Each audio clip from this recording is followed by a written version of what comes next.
Hi, I'm Steve, and in this video I'm going to talk about the Star Wars Unlimited card game, how I took second place at one of my local store showdowns using a Doctor Aphra deck.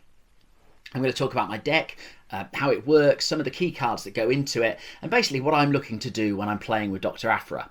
Then once I've done that, I'll run through the highlights of some of the games that I played. Before I go on, there's a couple of caveats. Firstly, I just want to make it really clear this was a pretty small store showdown. There were 13 players in total. This means we played 4 rounds. Now there was then a cut to 8. So we had quarterfinals, semi-finals and finals. I don't doubt for a second that with a much larger showdown I would not have done as well at all. And it's also worth mentioning, as I said, that there probably shouldn't have been a cut to the top 8. It should have been to the top 4. But I don't think that would have made any difference to my actual placing in this. And secondly, I just want to say my YouTube channel is really about the games I love. So I kind of see myself as a jack of all trades and a master of none. So I'm sure there's lots of you who are much better at Star Wars Unlimited and can do a much better job at explaining this deck and how to play it. So please ask any questions in the comments and I'll do my best to answer them. And then I'd also love to hear your ideas about what cards I should be including and how I should be playing.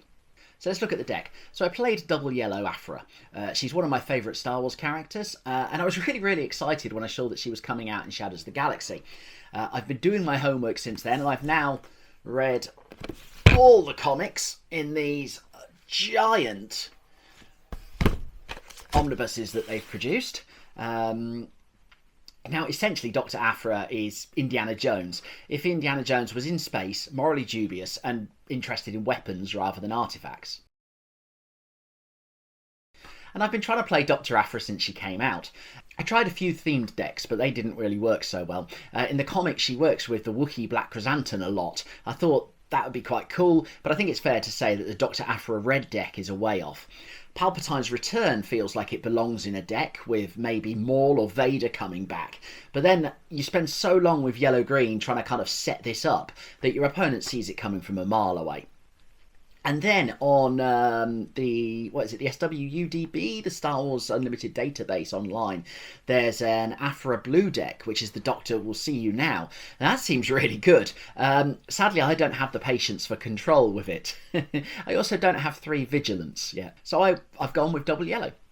My plan is basically that you're looking to interrupt your opponent's plans and then chip away at their base, mostly with Lady Proxima and most probably the TIE Phantoms. It doesn't matter if you're spending cards to do this, because you'll need cards in your discard pile to power Doctor Aphra later on. Ultimately, you want to be playing her as a 5/5 when she comes out on turn 4. And it's pretty important to have an idea about what your opponent is trying to do when you're playing this deck, mostly because you're then trying to mess with it a bit. One of the big advantages about playing Doctor Aphra you have is surprise, as no one's used to playing her. I've played some really good opponents who have had to kind of stop me and read what the cards are and ask questions and things. As for actually playing them, I think a lot of these cards are quite self-explanatory. There's lots of Underworld cards, which will trigger Lady Proxima, and then there's lots of ambushes, and they'll probably die in the attempt, but as I say, that's okay, because they fill up your discard deck. Obviously, the Doctor herself is a big part of this deck. There's 3 things you really need to know. There's discarding a card at the start of the regroup phase, so you must do this. It feels a bit odd to begin with, but you'll get into a routine the more games you play with her. Now, once she flips, she'll get +3/+0 if there are 5 different costs in your discard pile. She flips on 5, so you'll have discarded 3 cards with her ability at this point, and you'll have needed to top that up somehow by playing cards. Now, if she comes out of 5/5, she's really great value, and she's a real threat. She can kill smaller leaders like Sabine outright, or someone like Boba. A lot of these characters are 4/7. She'll give a bloody nose, still survive, and either you can finish her off with a Marclunky or an Ambusher, something like that, or you just go in at 5/5 and you deal 5 damage to the base. In this deck, you want to get her out as soon as possible, really, but you really want her to be at full strength. You need to know what's in your discard pile, and to get to that 5, you'll probably need to send some of your units off to die first, which is ridiculously thematic. Now when she flips, you'll choose 3 different named cards, and one of these will randomly go back in your hand. Now this can be a real double-edged sword. On the one hand, you get a card back, but on the other, it's not uncommon for her just to switch her ability off, because you have to do it. And by pulling out one of the 5 different costs you've had, if you're set up, you'll suddenly find that you're down to 4. You'll have to think about that at the time when you deploy her. I either try to take cards back that ideally I've got more than at that same cost. So if I've got 2 2s, I'll almost certainly pick one of those to be in the 3 cards I take back. Or maybe low cost cards that you can easily just replace straight away and switch her on again. A really good one of those is Look the Other Way, which is 0 cost. So you just take that back, use it, bang, she's back up to strength.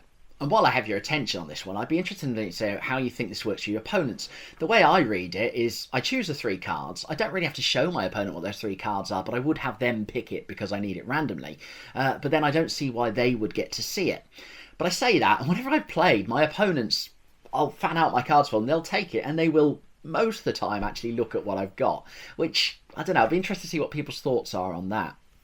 As I've said, a lot of these cards are self-explanatory. This isn't far off a double cunning Boba deck, but there's some absolute gems in it that work a bit differently. So Greedo, he's great value, he's pretty innocuous at 3-1, cost of 1. You'd probably play him in almost any cunning deck. The great thing about him is he'll inevitably get killed, but that's okay. You discard a card from your deck, maybe you'll do some damage, but more importantly for this one is you're basically helping power up Aphra. As I say, you need cards in your discard deck. There's then Bosk. A 4-5 ambusher is good for hitting anything 4-powered and still surviving. It's kind of obvious. The extra 2 points of damage it deals to a unit when an event played works really well with this deck because there's a few events in this deck. 2 that work particularly well are a New Adventure and Look the Other Way. And a New Adventure is one of my favourite cards, and it's a huge reason why this is actually a double yellow deck, not anything else. It's incredibly versatile. My favourite thing to do is to use it on Bosk. You've already sent him out, to do his ambushing. He's almost certainly taken damage from that on arrival. So this will let him heal up. It lets him go again.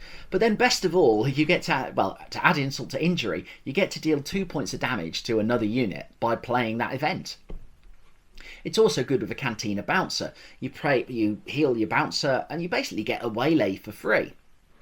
You can also use it to remove bounties or any, something like imprison off your own troops. It's also worth noting you can use it on your opponent's card, so at a push you can use it just to exhaust one of your opposing units. It really comes into its own against units that have lots of upgrades. As you return it to your opponent's hand, it comes down again, they lose all the upgrades, it's in play exhausted. If one of the best uses, one of the things it's really nice for, is if your opponent steals one of your cards with treachery or something like or something like that, then you can use a New Adventure, and it doesn't return it to your opponent's hand, it returns it to your hand, you play it again on your side. There's Look the Other Way. It's a pretty innocuous card, but then people aren't really used to playing against 0 cost cards. If they're tapped out and they bring out their leader, you just exhaust it. It's really good for disrupting people's plans, especially fun against Boba decks where they bring him out ready to attack and therefore ready a couple of resources, and you just tap him out and he hasn't got the option of doing that. For bonus points, it combos well with Boss because it's an event, so it'll do 2 points of damage there, and then it's also 0 cost. So 0 cost is important because it's a different cost. It's another one to bow without having to go higher. So it's hugely important for powering up Doctor Aphra and Fennec Shand. Fennec Shand is something of a must include. She costs 7, which is significant as it's a different cost. So she will power up Aphra and in turn the other copies of herself. The theory is that she'll ambush in, kill something, and then she'll sort of be able to hang around every turn and just pick out a unit, dealing lots of damage to them. The reality I found is slightly different, and you find that quite often you're just throwing her into big units to take out a Luke or take out a Vader. But in terms of actual permanent removal, it's not the worst. And then there's some other cards that over the course of the day and as I've been playing, I'll probably look to swap out in the future. In this list, I've got Doctor Aphra. He's great for a turn or two, and in some matchups he's amazing. But quite often, I feel like, I've played him over a Crafty Smuggler. I've got, those extra point of damage. I'll get 1 or 2 turns of extra damage, and then someone will actually claim that bounty and essentially get a free turn. I Am Your Father was also a bit of a waste in this deck and just found itself getting resourced. I also find Boba gets resourced quite a bit in here. I've just got the one copy because that's the only copy I own, but he didn't see much play on the tabletop. And on to my performance in the showdown. As I've said, it was a local showdown in a store in Ilkeston called Shade Glass Games. There were 13 players. Now, I live in Nottingham in the UK, and we are absolutely spoiled for gaming stores around here. In fact, I'd already been to a showdown in Belper, which is another town that's about 10 miles away from where I live. And then next weekend, I'm going to go to the showdown in Boards and Swords in Derby, which is basically my local store. I think they've got 32 players for that, so I don't think I'll be doing as well. My first matchup was against a Boba cunning deck. I went 2-1. These were 3 close games. I struggle a lot with Boba's armour. I'm able to disrupt it by getting it back to his hand with a Underworld Muscle. But normally it can just come out. But I can, as I said earlier, by using Look the Other Way and things like that, I'm able to disrupt his kind of plays for extra resource and then gradually deal more and more damage while carrying out removal, Cantina Bouncers and things. We did have some fun moments ourselves where I'd be playing a Cantina Bouncer, then he'd be playing a Cantina Bouncer, and we were kind of just returning each other's bouncers for a bit of a while. Next up, I played Sabine. I went 2-0 there. I find Aphra's quite good against Sabine. As I've said earlier, she can kill Sabine as soon as she appears. And then she's quite good at just slowing Sabine down, stopping that momentum. Then when Aphra turns up, deals more damage. One thing that did catch me out in these matchups was there was a resupply in his deck, which he used on my discard pile, which of course just switched Aphra off. That was a bit of a shock. And then I played a young Han Green. I lost this one at 1-2. I really struggle against Wrecker. He turns up, and then Poe as well coming into play with the energy conversion labs was a real issue. I was able to disrupt him a little, but Wrecker is incredibly frustrating, as if you return him to your hand, he just comes down and uses his ability again. These games were close, and I kind of think if I had a surprise strike or two, maybe if I'd been luckier with my cunning draws, then maybe I could have won this one. I definitely need more practice, really. And then I played a Ray Green. This was lots and lots of healing and some massive towers. I went 2-1 with this one. In the end, I basically went wide, played lots and lots of units. So she was attacking me and either attacking the base and restoring her own or trying to take my units out. But I was at the same time exhausting her units, returning her units, and then attacking with a lot more smaller units that were just... Well, basically I was able to deal more damage than she could restore. For the next weekend coming up, I think I'm going to add a Bamboozle or two to my sideboard as well, because that'll be ready for these kind of towers. Bamboozle... Okay, it's heroic, so it's going to cost me 4 to play it regularly. But actually, as I can discard a card from it, it's not a bad way of powering up my discard deck for when Aphra comes out. And if I discard something that I want, maybe I'll be able to get it back. As I say, after 4 games, we then cut to a top 8. Quite a big cut. So I basically went through my opponents again. So I straight away played the Ray deck again. This was slightly confounded by the fact that my other half, she rang me up to tell me my daughter had eaten Newberries and had to go to A&E. Needless to say, this threw me off my game a little. But at this point, I'd been playing the game... What had I been playing? I'd played 12 games so far. So I was pretty much just... Your reactions come in. And I was just playing on instinct, really. I won these 2-0 now. But I was so distracted that actually at the end of the game, I'd lost track. My opponent shook hands. And then I just went to sideboard, like preparing for my second game. And my opponent never came back, because I turned to my the guys next to me. I was like, "How many have we?" They're like, "I was like, how many games have we just played?" They're like, "Oh, you've just played 2." So I was a little bit of a mess for that game.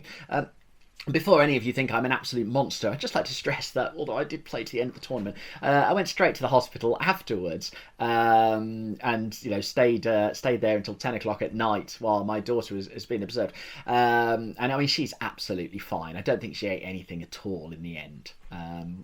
We were just a bit worried that she might have. So then the semi-finals, I played Boba again, and I went 2-0 this time. Again, it was very close.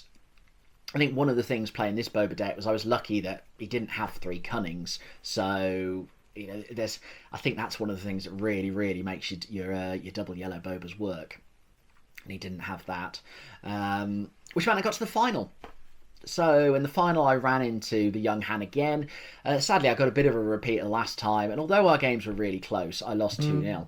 It was great fun though. I'm really glad that I played them. And that's my deck and story. I mean, I had a great time playing. Aphra's a really exciting deck, really exciting character to play. There's so much you have to worry about, almost like what's in your discard deck, what are you going to do, what's your opponent doing. Now, I don't think this is going to lead to lots of people playing Aphra decks in the meta. Hopefully you found it interesting. I do find it great fun to play. There's a lot of thought that goes into it, and when it works, it really feels really, really rewarding. So please, give this deck a go. Let me know how your Doctor Aphra's going. Let me know where I should improve. And yeah, hopefully I'll be doing another video soon about how much better I've got with this. So thank you for watching. I'm Steve. This is Toys in the Hood. Please like and subscribe, and I'll see you soon. Cheers.